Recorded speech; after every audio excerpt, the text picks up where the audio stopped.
Hoy, de primera mano, la ministra de Educación, Marta Lafuente, nos habla de las expectativas del año escolar que está a punto de iniciar. Nuevamente hubo inconvenientes en la provisión de kits escolares para niños de escasos recursos y las escuelas adolecen de severos problemas de infraestructura. El modelo pedagógico tampoco satisface las expectativas, ya que los niños poseen un bajo rendimiento en las competencias básicas. Educación paraguaya, ahora de primera mano.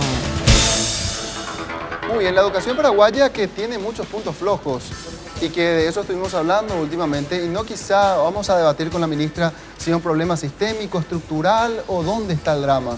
Porque últimamente estuvimos revisando los indicadores con lo que sucedió con los chicos que pretendieron acceder a becas de Itaipú y allí saltaba la liebre y todos decían qué mal que estamos. Queremos saber si efectivamente esa fue una radiografía de la educación paraguaya y cómo se prepara la estructura para hacer frente a este año 2015. ¿Qué tal, ministra? ¿Cómo está? Hola, buenas tardes. Gracias por venir. Bueno, la consulta era ¿qué tal estamos para este año? Estamos trabajando intensamente con todos los equipos, saliendo con los útiles escolares. Anoche distribuimos ya 10 departamentos, es decir, ya salieron para 10 departamentos, son 850.000 kits que ya están encaminados. El primer departamento fue Alto Paraguay, así que andan por allá distribuyendo ya en Islas Margaritas, localidades muy lejanas y que por supuesto la accesibilidad es un aspecto que hay que considerar. Así que bueno, seguimos acá en Asunción. ¿Pero se va a llegar? Yo espero que sí. Yo espero que sí. ¿Qué dicen los números, ministra? Porque a veces esperamos cosas que no se van a poder cumplir. ¿Están los cronogramas, los trabajos hechos? Bueno, ya estamos en un cronograma de emergencia, digamos. Nosotros empezamos el 30 de julio del año pasado todo el proceso. Y bueno, hubieron distintos retrasos que hicieron que no podamos llegar al 29 de diciembre con esos materiales ya en depósito y bueno, se está haciendo el gran esfuerzo y desplegando muchos planes, se está trabajando 24 horas, agregando más personas y lo que instamos es a que las empresas entreguen todos los materiales para que podamos, para no retrasar. Si las empresas entregan en estos días, estamos con posibilidades de completar esa entrega. Ministra, vemos la incorporación de un nuevo accesorio dentro del kit escolar que nos llamó mucho la atención y es el pendrive. ¿Podría explicarnos un poco más cuál es la idea que tiene el Ministerio de Educación acerca de este auge tecnológico que se vive en el mundo entero? Bueno, en realidad este año por primera vez le entregamos kit a los maestros. Siempre es para los niños y para todos los estudiantes y desde este año incorporamos materiales para los maestros, una agenda educativa, todos los planes educativos de tal manera que haya una comprensión compartida de dónde estamos y a dónde vamos, eso que ustedes están comentando aquí, bueno, cuáles son los indicadores, cuáles son nuestros principales problemas y cuáles son las acciones que tenemos que emprender. Eso contiene la agenda, más cuadernos y bueno, también el pendrive, ¿verdad? Porque ¿es para los docentes el pendrive? Es para los docentes. ¿Qué le preocupa, ministra? La calidad de la educación. Preocupa, la reforma ha dado un paso muy importante que es que los niños lleguen a la escuela. Más de 1.200.000 niños llegaron con la apertura del sistema educativo a partir de la década de los 90, porque Paraguay en el año 89 era el país más rezagado en materia de expansión y cobertura educativa. Entonces, lo primero que tiene que hacer un país es que los niños lleguen a la escuela. Por supuesto que uno desea que simultánea y paralelamente se atienda la cobertura y la calidad, pero la calidad sigue siendo un tema pendiente y bueno, esto que hablaban ustedes, las pruebas de Itaipú, ese no es el único indicador. Desde el año 96 se evalúa la calidad de la educación y se encuentra que hay dificultades. Entonces, esta también es una llamada de atención para el país, que las políticas de evaluación tienen que ser prioritarias. Por eso este año por primera vez vamos a tomar pruebas censales. ¿Qué quiere decir eso? Que todos los niños del tercer grado, sexto grado, noveno grado y los chicos del tercer año de la educación media van a ser evaluados a ver qué están aprendiendo. Siempre se hace una evaluación más de tipo de investigación, es decir, por muestra. Ahora vamos a aplicar al total de estudiantes y también estamos trabajando para incorporarnos a las pruebas internacionales de PISA. Es muy polémico eso, pero finalmente una política fuerte de evaluación permite conocer cómo estamos y cuáles son los factores que explican esos rendimientos altos o bajos, de tal manera que uno pueda alterar esos factores que inciden en el aprendizaje. Cuando usted habla de calidad educativa, me viene directamente a la cabeza este enfrentamiento directo, frontal, que hizo usted con el gremio docente, incluso llevando la situación al extremo de tener que sancionar a aquellos que normalmente hacían huelgas y que fue la primera administración, tengo entendido, que aplicó, por ejemplo, un descuento salarial a los docentes que realizaron huelga, es decir, que no trabajaron, que holgaron. Cuando habla de mala calidad, ¿se refiere a un problema sistémico o a un problema de ejecución? Hay problemas del propio sistema. Primero, la calidad de vida de la gente. La calidad de vida de la familia y de los niños y lo que se llama el clima educativo, es decir, cómo se valora la educación en una familia, tiene un peso muy importante en los resultados educativos. Es decir, un niño que tiene una historia de larga exclusión, que no se alimentó bien, que no asistió, es decir, que no accedió a un buen sistema de salud, que ha tenido múltiples enfermedades, por supuesto que sus posibilidades de aprender disminuyen. Entonces, por eso las políticas de desarrollo infantil temprano es uno de los nuevos esfuerzos que estamos haciendo. Y bueno, tengo el gusto de poder decir que desde este año expandimos la educación inicial. En vez de tener un solo año, asistir a los 5 años, desde este año vamos a... Sería el prejardín. 3 y 4 años, salas de 3 y 4 años. Entonces vamos a pasar a tener de 1 año de educación inicial a 3 años. ¿Qué inversión representa eso, ministra? Eso representa una inversión. Este es el primer fondo que vamos a usar del Fondo de Excelencia e iniciamos con una inversión de $8,5 millones de dólares. Ahora, ¿va a ser para algunos departamentos o va a ser a nivel país? Esto se hace en 10 departamentos del país más Asunción y, como ustedes saben, la tasa de natalidad en el Paraguay bajó, entonces estamos iniciando por aquellos departamentos y municipios que tienen demanda potencial. No hay esa cantidad de niños de manera igualitaria en todos los departamentos. Entonces iniciamos en donde existe esa demanda. Esto precede un gran estudio que se ha hecho para saber dónde están esos niños. Y la buena noticia es que, bueno, esas obras se están realizando. Iniciaron el 5 de enero. Son un pequeño mundo infantil. ¿Van a llegar? 90 días tienen las empresas y bueno, esos recursos son nuevos, esos recursos no existían. Entonces concursamos, ganamos los fondos y bueno, lo empezás a hacer cuando dispones de los recursos. Sí, no, decía yo, ministra, en el sentido de que para el inicio de clase, porque para es un calendario diferenciado. Las salas de 3 y 4 años tienen un horario diferenciado, es decir, no tienen un tiempo completo, sí, tienen otro régimen horario y por supuesto, ya después ajustaremos el calendario, pero creo que vamos a partir más o menos en abril con ellos. Yo tengo una particular preocupación y que se me despertó luego de escuchar a la exministra Blanca Ovelar, una persona con la que usted trabajó también mucho tiempo, y ella decía como que en educación parece que existiesen dos mundos al momento de la práctica. Están los materiales didácticos que tiene como soporte el Ministerio de Educación y que reparte, digo, para los docentes, y luego las clases se desarrollan con otra pedagogía. No se aplica lo que está escrito en el libro, es decir, se diseña un plan de ejecución y se ejecuta otra cosa. ¿Esa es una realidad, ministra? Sí.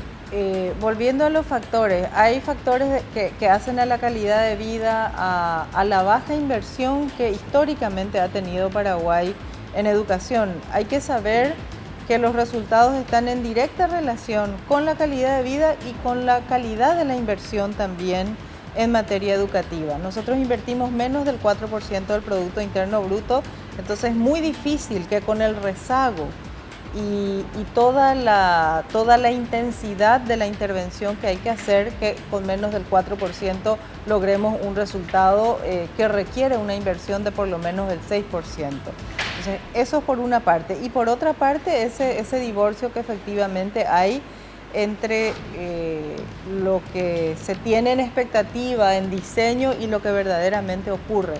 Así que también eso lleva a replantear la manera de construir las cosas. Y por ejemplo, esto de distribuir la agenda es para que todos los docentes conozcan la filosofía, la política, la prioridad y los factores que explican el rendimiento académico. Entonces eso le permite también a los maestros saber, bueno, por dónde transita la política educativa. El foco es el aula, el centro es la escuela y lo más importante, lo que los maestros hacen con los materiales que tienen y intensificar la formación y el acceso a nuevas tecnologías también. Esas son parte de las acciones. En materia docente, ministra, ¿cómo analiza el año que entra, el 2015? ¿Qué tal la relación con el sector docente? ¿Va a estar bastante dura o van a flexibilizar un poco? Bueno, nosotros venimos trabajando con los gremios docentes en distintas mesas. Es cierto, fue un arranque duro, fuerte. Nosotros encontramos una huelga de 2 meses. Y bueno, eso fue el 2013. Procedimos a cumplir lo que un ordenador de gasto está obligado a hacer. Si no se trabaja, no se puede pagar el salario, ¿verdad? El interés superior del niño supone que tienen que convivir los derechos. La huelga está permitida, está garantizada, pero hay condiciones para hacerla. Porque un niño, es decir, una escuela no es una fábrica, que si se cierra o tiene problema la producción, uno puede sustituir por otro. ¿Sí? Hay un derecho que yo no le puedo negar a nadie y eso es el interés superior del niño. Entonces, bueno, fue un arranque difícil, seguimos trabajando y lo bueno es que hemos instalado una mesa con asistencia de la OIT para trabajar un nuevo instrumento de relacionamiento que es el contrato colectivo. Eso no tiene el sector educativo. Y además, bueno, el desarrollo de la carrera docente, que es lo más importante, ¿verdad? Es decir, ¿cuál es la razón de ser de las organizaciones gremiales y de un Estado? Generar las condiciones para desarrollar una carrera docente que le asegure a la sociedad que esas son las personas que van a educar a las nuevas generaciones. Ese es el sentido y bueno, estamos en esa construcción. ¿Cómo pensar en algo con una expectativa tan amplia? Digo, también habló usted de la aplicación de las nuevas tecnologías en el modelo académico cuando ni siquiera se está cumpliendo lo que actualmente existe y tampoco, ministra, se tiene una correcta inversión en infraestructura. Hace poco y en todos los medios de comunicación habrá visto que hay instituciones que se caen a pedazos y que en esa situación recibirán los chicos este próximo 23. Bueno, pero yo creo que tenemos que hacer todos el esfuerzo por entender por qué pasa eso, ¿verdad? Un país que no invirtió en infraestructura y no solamente en la infraestructura escolar, en general ese es un déficit del país, ¿verdad? Entonces, la infraestructura escolar forma parte de eso. El presupuesto nacional de gastos no tiene recursos para invertir en infraestructura. O sea, esas escuelas no se van a refaccionar. El 80% de las escuelas tienen que ser intervenidas en una escala diferenciada. Algunas que requieren una mayor inversión y otras que requieren pequeñas reparaciones. ¿Hay dinero para eso? ¿Hay un plan de ejecución? Yo creo que ustedes están informados que existe un fondo que se llama FONACIDE y que fue descentralizado a los gobiernos locales. Sí, claro. Ese es un fondo. Y el otro es el Fondo de Excelencia, que es con el cual nosotros estamos construyendo los espacios educativos para los 3 y 4 años. Vamos a culminar 111 obras que quedaron en el camino en el año 2012 y vamos a emprender más de 822 obras de mejora, ampliación y algunas prácticamente hacer de nuevo, con lo cual hoy disponemos de aquí para este año y el próximo año aproximadamente 50 millones de dólares para invertir en infraestructura. Hay que gestionar aún por lo menos 475 millones de dólares más para enfrentar. Es decir, no son magnitudes de inversiones que yo lo puedo hacer en un verano, porque el país no tiene esos recursos. Esas son las cosas que tenemos que discutir como paraguayos y saber dónde estamos, que no se trata solamente de un voluntarismo, se trata de tener una política de Estado donde crezca la inversión y donde todos participemos y empujemos un proyecto educativo que beneficie de manera duradera al país. Ahora, la gente quiere respuesta y usted está hablando de un campo bastante macro, interesante como política pública. no aplicada hasta el momento, pero esa gente que de ¿Cómo repente... que no aplicada? Si te estoy diciendo No, que pero yo me tenemos refiero- 1037 obras No, encaminadas. permítame, usted me interrumpió. expansión. Me estoy poniendo en la piel de la persona que está esperando la respuesta. Usted está hablando de macro. Yo le digo a la señora que le tiene que enviar este lunes a su hijo a la escuela Madame Lynch.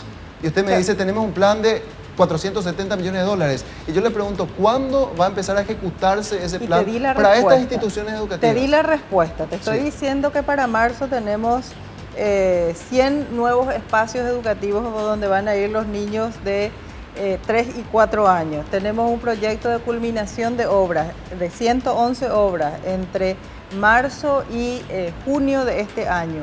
Y de aquí proyecciones al 2016, ¿verdad? De intervenir en 822 instituciones. Es decir, ¿en qué consiste la gestión? Yo llego y encuentro 0 plata para inversión. ¿Qué tengo que hacer? Saber cuánto falta, dónde está, qué parte de los recursos existen y empezar a gestionarlo. Es decir, yo no le puedo responder, es decir, yo no tengo ese dinero guardado, ¿verdad? Como para decirle, bueno, pasado mañana te lo resuelvo, porque es un problema, como decías vos, estructural. Es decir, si el Paraguay nunca invirtió en infraestructura, mal podríamos entre un año y otro resolver ese problema. Pero una respuesta que desde marzo usted dice que empieza a ejecutarse este plan de infraestructura. Desde enero empezó este plan, además del que ya tienen las gobernaciones y los municipios en desarrollo desde que inició Fonacido. A nivel de Mercosur, ¿cómo está la educación, en comparación a otros países? Sabiendo de que estamos viviendo una etapa muy... todo es muy competitivo. ¿Qué nivel le pones a Paraguay? ¿Nivel de Mercosur nada más? Del 1 al 10. No, yo no voy a hablar de ranking, voy a hablar de la inversión. Paraguay es uno de los países que invierte menos en educación, por tanto también tiene menores rendimientos, por lo menos la última prueba internacional de la UNESCO, porque hay que usar parámetros comparativos. No estamos a la altura de la región y esos son los indicadores con los cuales tenemos que empezar a asumir la realidad y a buscar la inversión y a comprometer a todo el país. Este no es un problema de gestión de una administración. Acá se necesitan 30 años de esfuerzo sistemático. ¿Qué han hecho los países asiáticos que empezaron igual que nosotros? ¿Cuántos años invirtieron? ¿Cuánto crecieron? ¿Verdad? Entonces hay que aprender también, es decir, nuestros problemas no se resuelven en esta gestión, aunque podemos dar muy buenos pasos y que nunca más vuelva para atrás la política educativa. Por su respuesta, ministra, me da la interpretación que estamos mal, que estamos prácticamente en el último lugar dentro de lo que es el Mercosur. Depende cómo miremos. En el 89 estábamos, con relación a la región ya estábamos mal. Hoy tenemos 1.200.000 estudiantes más en el sistema, 174.000 adultos que han vuelto a estudiar. Si miramos el futuro, los retos de la era del conocimiento, pero por supuesto que nos falta muchísimo. Claro, Pero pero mirando nuestra curva de crecimiento, usted le da un saldo positivo a estos años, por lo menos de donde estábamos antes. Eso es lo que se puede Claro, aprender. porque es que uno tiene que tomar algún parámetro, ¿verdad? Así es, muchas gracias, ministra. Mire, Gracias. este señor está a punto de venir encima. Gracias por su tiempo y por todas Gracias. estas explicaciones.